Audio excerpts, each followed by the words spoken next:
IBN 7 हौसला है।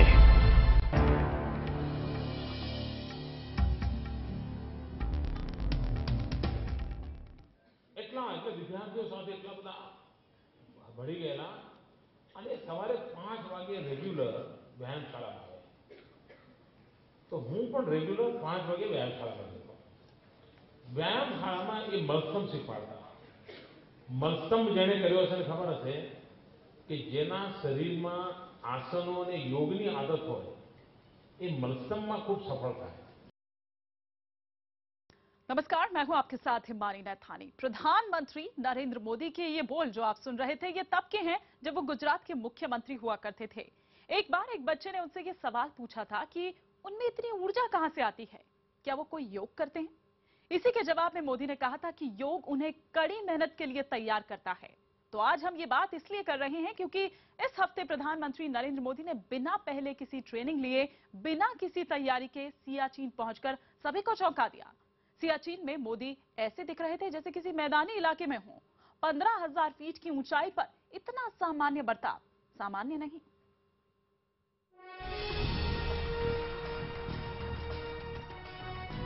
सियाचिन में प्रधानमंत्री नरेंद्र मोदी जितनी देर रुके वो इन फौजियों के लिए जिंदगी के सबसे कीमती पलों में से एक है। इनकी आंखों की तरफ देखिए, चेहरे की मुस्कान पर गौर करिए। एक भरोसा है, एक सपने के सच होने जैसा है।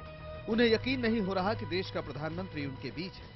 उस जगह पर उनसे मिलने के लिए आया है जहां पहुंचने के लिए उन्हें अपनी जिंदगी दांव पर लगानी पड़ती है। दर्जनों आंखें एकटक अपने प्रधानमंत्री को देख रही हैं। प्रधानमंत्री नरेंद्र मोदी मुस्कुरा रहे थे, उनसे बात कर रहे थे, घूम रहे थे, चल रहे थे, माहौल को हल्का बनाने की कोशिश कर रहे थे। विश्व में कहीं पर भी -30, -40 डिग्री टेम्परेचर में मातृभूमि की रक्षा के लिए अपने आप को तैनात रखने का सौभाग्य विश्व में किसी को नहीं मिला है और आपने इसे उजागर करके दिखाया है। मोदी जितनी देर भी यहां इन बर्फीली पहाड़ियों में सैनिकों के बीच रहे, उनका चेहरा चमकता रहा। जबकि आमतौर पर ऐसे ही अचानक सियाचिन पहुंचने का मतलब है जबरदस्त सिरदर्द, ब्लड प्रेशर का असामान्य होना, सांस लेने की तकलीफ होना। लेकिन मोदी को जैसे इतनी ऊंचाई से कोई फर्क नहीं पड़ा। जवानों से मिलने के बाद मोदी जब हेलीकॉप्टर की तरफ बढ़े तो भी ऐसा नहीं लगा कि उनकी सेहत पर कोई असर हुआ।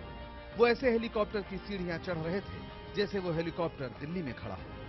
इन तस्वीरों ने सभी को वो दिन भी याद दिला दिया जब नरेंद्र मोदी अमेरिका जाने के लिए निकले थे। एयर इंडिया के हवाई जहाज की सीढ़ियों तक पहुंचने के बाद मोदी एक के बाद एक सारी सीढ़ियां चढ़ते हुए ऊपर तक पहुंच गए थे। हमारे देश के लोगों को प्रधानमंत्री को ऐसे देखने की आदत अब लगभग छूट चुकी है। ये आसान ट्रिप नहीं था। ये ट्रिप अगर आप 15,000 फुट से 10,000 फुट से ऊपर जाता है तो ऑक्सीजन कम होती है और एक दिन में नहीं जाता है। ऐसे में सियाचिन की 15,000 फीट की ऊंचाई पर 64 साल के प्रधानमंत्री को इस तरह देखना देश के लिए एक बड़ा सवाल लेकर भी आया है। आखिर वो कौन सी शक्ति है जिसकी वजह से मोदी को 15,000 फीट की ऊंचाई पर कोई दिक्कत नहीं हुई? आखिर वो कौन सा जादू है जो मोदी को सियाचिन पर भी आराम से जाने देता है? आखिर वो कौन सी ताकत है जो मोदी को 18 घंटे तक काम की शक्ति देती है? Bureau report, Delhi, IBN 7। Retirement के बाद की जिस उम्र में ज्यादातर लोग भक्ति या फिर वैराग्य की बात करते हैं, उस उम्र में भारत के प्रधानमंत्री नौजवानों से लेकर कामकाजी लोग जो हैं उनके लिए हौसले और उम्मीद के प्रतीक बन गए हैं। हमेशा ऊर्जा से लबालब रहने वाले नरेंद्र मोदी को आखिर कहां से मिलता है ये सब? ये रहस्य नहीं, खुद प्रधानमंत्री कई मौकों पर इसका खुलासा कर चुके हैं। क्या है भारत के इस ऊर्जावान प्रधानमंत्री का राज? देखिए ये खास रिपोर्ट। जहां द्वैत नहीं है वहां अद्वैत होता है और यही अद्वैत को पाना एक योग की प्रक्रिया है। नास्ति सांख्यं ज्ञानम नास्ति योग समं बलम तावु भाव कचर्यो तावु भाव निधनो स्मृतो।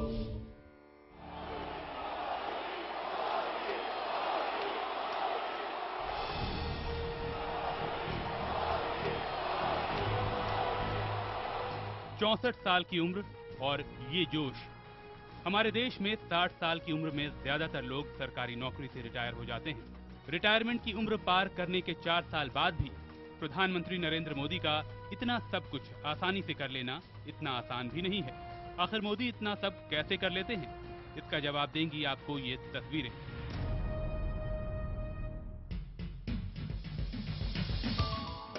बहुत कम लोगों को ये पता होगा कि प्रधानमंत्री नरेंद्र मोदी को योग में महारत हासिल है। वो योग के तमाम आसन आसानी से कर लेते हैं।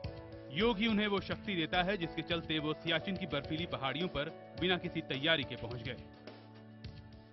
अपने योग बल से, अपने आत्म बल से और संयमी जीवन से वो कर रहे हैं जो जवान भी नहीं कर पा रहे। योग के साथ मोदी का रिश्ता दशकों पुराना है। हर रोज अपने व्यस्त कार्यक्रम में से कुछ वक्त निकालकर मोदी योग जरूर करते हैं। योग के प्रति उनकी आस्था ही है जिसकी वजह से उन्होंने संयुक्त राष्ट्र महासभा में अपने संबोधन के दौरान अंतर्राष्ट्रीय योग दिवस मनाए जाने का आह्वान किया था। आइए हम एक अंतर्राष्ट्रीय योग दिवस को आरंभ करने की दिशा में कार्य करें। संयुक्त राष्ट्र में इस तरह योग का बखान करके अंतर्राष्ट्रीय योग दिवस मनाने की बात कहकर प्रधानमंत्री मोदी ने दुनिया को ये भी संदेश दिया कि योग और हिंदुस्तान का रिश्ता क्या है। तब कई देशों ने मोदी के इस आह्वान का समर्थन भी किया था। इसके बाद अमेरिका में ही मेडिसन स्क्वायर में हजारों भारतीय अमेरिकियों के सामने भाषण देते हुए मोदी ने शरीर के संपूर्ण विकास के लिए योग की अहमियत पर जोर दिया था। यहाँ भी उन्होंने कहा था कि इंटरनेशनल योग डे मनाया जाए। न्यूयॉर्क में योग की धूम मचवाने के बाद नरेंद्र मोदी ने वॉशिंगटन का रुख किया था। यहाँ जब अमेरिकी राष्ट्रपति बराक ओबामा ने उन्हें डिनर पर बुलाया तो मोदी ने सिर्फ गर्म पानी पिया। वजह यह थी कि तब उन्होंने नवरात्र का व्रत रखा हुआ था। तब बराक ओबामा भी मोदी की ऊर्जा के कायल हो गए थे। मोदी से मुलाकात के बाद ओबामा भी अब अपनी जिंदगी में योग को अमल में लाने की सोच रहे हैं। यहाँ ये भी ध्यान देने की जरूरत है कि अमेरिका में 5 दिन के दौरे में मोदी ने 50 से ज्यादा बैठकों में शिरकत की थी। ये योग से मिली ऊर्जा का ही नतीजा है कि मोदी अक्सर कहते हैं कि मैं 16-16 घंटे काम करने के लिए तैयार हूँ। अमेरिका जाने से पहले CNN को दिए इंटरव्यू में भी मोदी ने योग की ताकत का बखान किया था। ये मेरा सौभाग्य रहा। I'm fortunate that I was introduced to the world of yoga. That has been very useful to me. I always advise everyone to make this a part of their lives. Narendra Modi जब अपने तूफानी दौरे के बाद भारत लौटे थे तब भी उनके चेहरे पर थकान का कोई नामो निशान नहीं था। वो आते ही 2 राज्यों में होने वाले विधानसभा चुनाव के प्रचार में जुट गए। सिर्फ 10 दिन में मोदी ने हरियाणा और महाराष्ट्र में 34 रैलियों को संबोधित किया। इसी तरह लोकसभा चुनाव के दौरान मोदी ने 450 से ज्यादा रैलियों को संबोधित किया था। इन 4 महीनों में उन्होंने 300 से ज्यादा 3D रैलियां भी की। आप अंदाजा लगा सकते हैं कि मोदी के ऊर्जा से भरे रहने की वजह क्या है। खुद मोदी भी अपने पुराने भाषणों में योग का महत्व बताते रहे हैं। मुख्यमंत्री रहते हुए तो मोदी ने गुजरात में योग विश्वविद्यालय की स्थापना के लिए पहल भी की थी। जहां द्वैत नहीं है वहां अद्वैत होता है और यही अद्वैत को पाना एक योग की प्रक्रिया है। मुख्यमंत्री रहते हुए नरेंद्र मोदी चिंतन शिविरों में अपने अफसरों को भी योग की ट्रेनिंग लेने को कहा करते थे। मोदी का सपना देश की सेवा करना है। 21वीं सदी में देश को विकास का रास्ता दिखाना है। इसके लिए उन्हें जो ऊर्जा चाहिए वो उन्हें मिलती है सिर्फ योग से। Bureau report, IBN 7।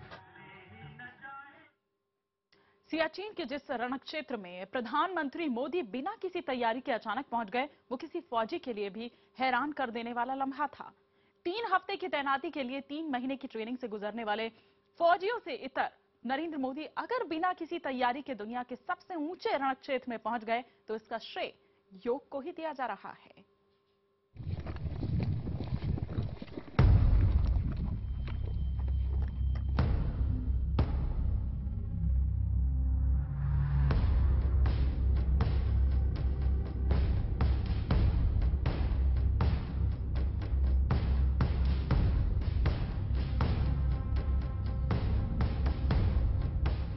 जहां चारों तरफ नजर आती है सिर्फ बर्फ, जहां जम जाता है खून, जहां ऑक्सीजन की कमी से हो जाता है हाल बेहाल, वहां मौसम से निपटने की तैयारी के बिना पहुंचे प्रधानमंत्री नरेंद्र मोदी।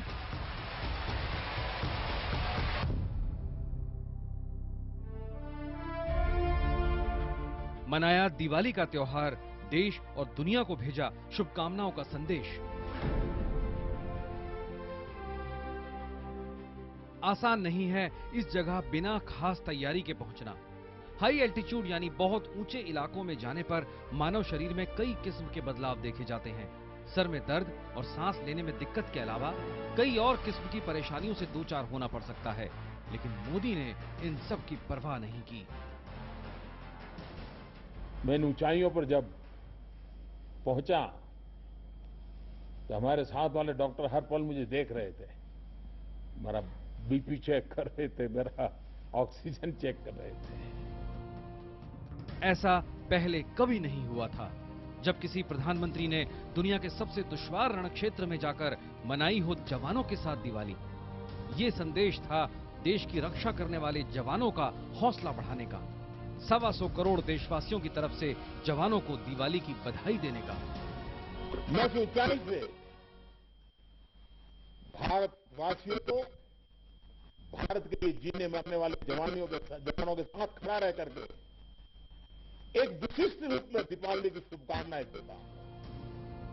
आखिर वो कौन सी ताकत है जिसके दम पर दुश्वार हालात में भी मोदी बिना तैयारी के पहुंच गए दुनिया के सबसे ऊंचे रण क्षेत्र में?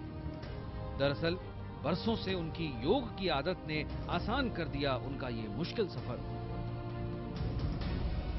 ऐसे में आदरणीय मोदी जी, जिनकी उम्र काफी है, लेकिन क्योंकि रोज वो योगाभ्यास करते हैं और संयमी सदाचारी उनका जीवन है और हौसला उनका इतना बुलंद है, शायद जवानों का भी उतना बुलंद नहीं होगा।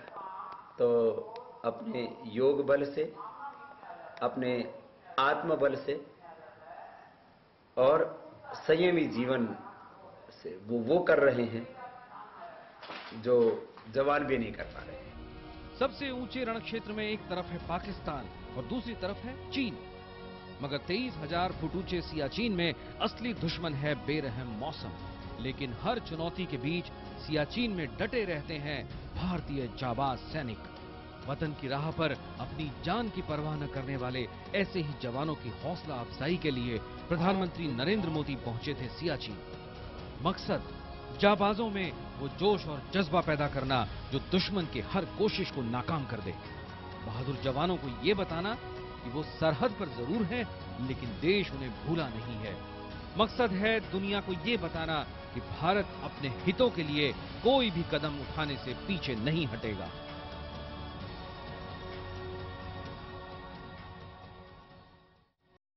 तो सियाचिन जैसी जगहों पर आम आदमी ही नहीं बल्कि फौजी के भी अगर पहुंचते हैं तो किस प्रक्रिया से गुजरना पड़ता है।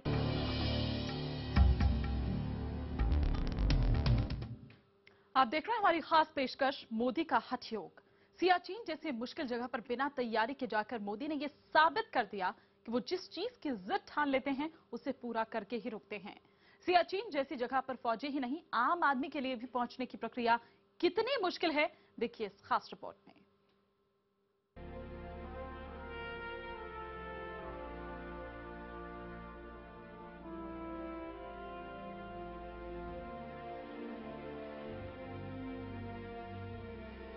सियाचिन दुनिया का सबसे ऊंचा रण क्षेत्र, जहां दुश्मन से खतरा कम होता है। वहां तैनात फौजी दुश्मन की गोली से नहीं बल्कि बेरहम मौसम, दुर्गम ऊंचाइयों का मुकाबला करते हुए मारे जाते हैं। जी हां, सियाचिन में भारतीय फौजियों की तैनाती का ये कड़वा सच है कि यहाँ पर मौसम ही उनका सबसे बड़ा दुश्मन है। सियाचिन ऐसी जगह है जहाँ सिर्फ बर्फ ही बर्फ है और बर्फ के सिवा कुछ नहीं। आप यकीन नहीं करेंगे कि यहाँ सांस लेने के लिए पूरी ऑक्सीजन तक नहीं मिलती, पीने के लिए पानी नहीं मिलता। सियाचिन में अक्सर दिन में भी तापमान 0 से 40 डिग्री नीचे और रात में -70 डिग्री तक चला जाता है। इसलिए सियाचिन में तैनात फौजियों को हर वक्त अपना हौसला और जज्बा बनाए रखना पड़ता है।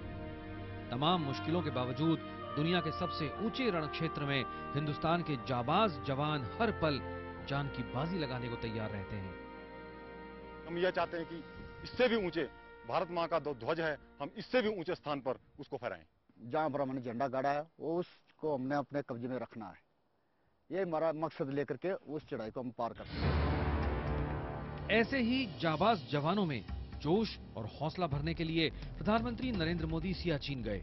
सियाचिन की ऊंचाइयों पर देश की सरजमी की रक्षा करते हुए 1984 से 2012 तक 846 सैनिक मारे जा चुके हैं।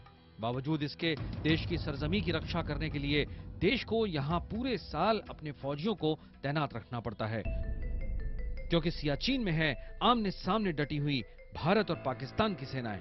यहाँ जाना कितना कठिन है, इस बात का अंदाजा आप इस बात से भी लगा सकते हैं कि एक सामान्य नागरिक के तौर पर यहाँ पहुंचना नामुमकिन है। अगर आप बहुत अच्छे पर्वतारोही हैं, तब भी आपको सियाचिन जाने के लिए कड़ी ट्रेनिंग से गुजरना पड़ता है। लेह के ट्रांजिट कैंप में सियाचिन जाने की प्रक्रिया पर गौर करिए। देखिए कि कैसे प्रधानमंत्री नरेंद्र मोदी के लिए अचानक वहां पहुंचना, वहां रुकना, सैनिकों से मिलना कितना मुश्किल था। सियाचिन जाने की सामान्य प्रक्रिया। लेह के ट्रांजिट कैंप में आपके ब्लड प्रेशर पर लगातार नजर रखी जाती है। 6 दिन तक लगातार आर्मी हॉस्पिटल में ब्लड शुगर और यूरिन की जांच होती है। 6 में से 4 दिन 3 से 5 किलोमीटर तक पैदल चलाया जाता है। जांच रिपोर्ट देखने के बाद सीएमओ स्टेज 2 की इजाजत देता है। स्टेज 2 का मतलब है सियाचिन बेस कैंप तक जाना। सियाचिन बेस कैंप में पहुंचने के बाद फिर 6 दिन रुकना होता है। पहले 2 दिन मौसम के लिहाज से खुद को ढालना होता है। तीसरे दिन से बेस कैंप के आसपास पैदल चलाया जाता है। 6 दिन तक लगातार ब्लड प्रेशर पर नजर रखी जाती है। सारी जांच की रिपोर्ट ठीक आने पर स्टेज 3 की मंजूरी मिलती है। स्टेज 3 का मतलब होता है सियाचिन ग्लेशियर, यानी सियाचिन तक पहुंचने के लिए कम से कम 2 हफ्ते की ट्रेनिंग जरूरी होती है। लेकिन प्रधानमंत्री नरेंद्र मोदी ने ऐसी कोई ट्रेनिंग नहीं ली। वो सीधे पहुंच गए सियाचिन, देश के जवानों के साथ दिवाली मनाने। उन जवानों के साथ जो करीब 30 साल से सियाचिन के बर्फीले रेगिस्तान में भारत पाकिस्तान की फौज की सामरिक स्थिति को बनाए हुए हैं। हमारे को बहुत ही मुश्किलों का सामना करता है, जैसे अवलांचें आती हैं और क्रवास फटते हैं, हमें ऊपर जाके सांस लेने में मुश्किल आते हैं और खाना भी बहुत कम हजम होता है, इसलिए भूख कम लगती है। It is rightly said that the terrain is such that only the fiercest of the enemies and the best of friends come here to meet you. This is Siachen. बेशक फौजी का जज्बा कभी भी कमजोर नहीं पड़ता, लेकिन पिछले 30 साल से मौसम और दुश्मन के खिलाफ लगातार जारी इस जंग में जिंदगी सबसे सस्ती है। सियाचिन ग्लेशियर में भारतीय सेना की करीब 150 पोस्ट हैं। आमतौर पर एक फौजी की सियाचिन पर सिर्फ 3 महीने के लिए तैनाती होती है, लेकिन 3 महीने की तैनाती के लिए भी फौजियों को 3 हफ्ते की खास ट्रेनिंग लेनी पड़ती है। भारतीय फौजियों को सियाचिन में तैनात करने के लिए कश्मीर के खिलनमर्ग के गुज्जर हट में करीब 13,500 फुट की ऊंचाई पर एक विशेष ट्रेनिंग सेंटर बनाया गया है। सेना के इस ट्रेनिंग सेंटर को हाई एल्टीट्यूड वॉरफेयर स्कूल भी कहते हैं। इसी स्कूल में सेना के जवानों को बर्फ पर रहने, पहाड़ काटकर ऊंचाई पर चढ़ने और भयंकर सर्दी में भी लड़ने की ट्रेनिंग दी जाती है। ट्रेनिंग पूरी हो जाने के बाद सैनिकों को सियाचिन ग्लेशियर से पहले बने बेस कैंप तक ले जाया जाता है, जहां से सियाचिन की चौकियों पर तैनाती के लिए हेलीकॉप्टर से सफर करना पड़ता है। इन चौकियों पर रसद और गोला बारूद की आपूर्ति भी हेलीकॉप्टर से ही की जाती है, और कोई सैनिक बीमार पड़ जाए तो उसे बेस कैंप के अस्पताल में पहुंचाने के लिए भी हेलीकॉप्टर का ही इस्तेमाल किया जाता है। एक औसत आंकड़ा है कि अगर पूरी तरह फिट लोगों की 20 लोगों की टीम सियाचिन के लिए निकलती है तो सिर्फ 10 लोग ही वहां पहुंच पाते हैं। बाकी को बीच रास्ते में वापस लौटना पड़ता है। आपकी सेहत से जुड़ा एक भी पैरामीटर गड़बड़ होने पर तुरंत आपको वापस भेज दिया जाता है। अंदाजा लगाइए, सोचिए, ऐसे में दिल्ली से अक्टूबर के हल्के जाड़े में हमारे प्रधानमंत्री सियाचिन के लिए निकले और वहां तैनात सैनिकों का हौसला बढ़ाया। Bureau report, IBN 7। और इसी के साथ हमारी इस खास पेशकश में फिलहाल इतना ही। रुकेंगे एक और छोटे से ब्रेक के लिए।